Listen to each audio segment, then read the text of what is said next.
vzduščin. Ne vem, meni se škoda zdi zamuditi, vsak dan posebej mi je nekaj novega, nekaj zanimivega. Videla sem se pa tudi spoznala na ono. Kje zdaj žive zdaj to? Koliko je zdaj žive? 2,7. 7 let, no.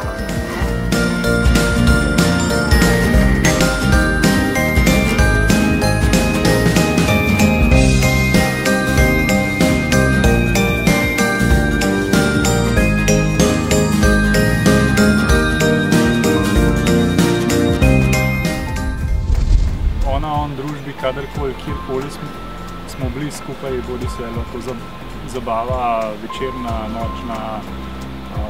Smo se nekako vedno našli dobri ljudje, tudi po srcu skupaj, delili ogromno pozitivne energije, kar mislim, da je za današnji način življenja zelo pomemben. Tako da jaz mislim, da še iz tistih najnih časov, še ko smo bila midva na on, jaz jih ogromno poznam, ker so danes praktično isto, sporočeni, imajo družino in tako, sam pač večina noče govoriti o tem.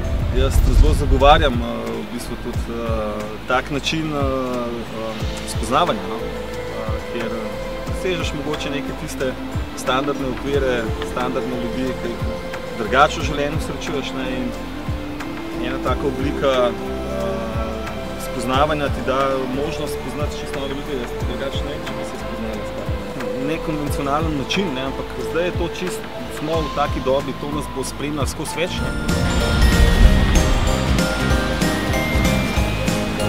Razen tega, da se še zdaj ne mora zmeniti, kako je bilo na prvem zmenku, zato ker sem jaz prišel, pa pol Sare ni bilo, ona pa prav, da mene ni bilo, tako da zdaj to je večna dilema.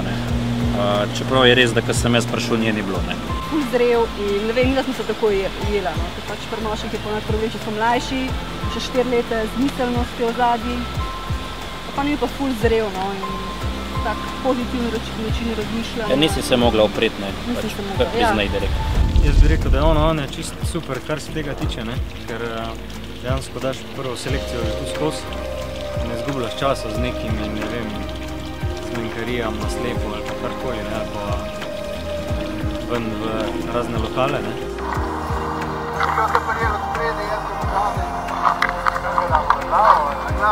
Ljada, njam. Gašper je stura, tako da bom še daj prosil. Moram reči, da to bilo zame presenečenje. Jaz moram pa poudariti, da je njega toliko težko presenetiti, zato ker toliko dolg hod okrog tebe, pa toliko dolg sprašuje, pa teži. Meni je všeč, da se zabavamo, da se malo podružimo, da gremo malo kdaj ven, brez otrok pa tako, ker so itak sestavni del našega vsakdana pravzaprav, kar je super in lepo, ampak včasih pa itak paše tudi malo brez. Svet je lep za tisto, ki si ga narediš.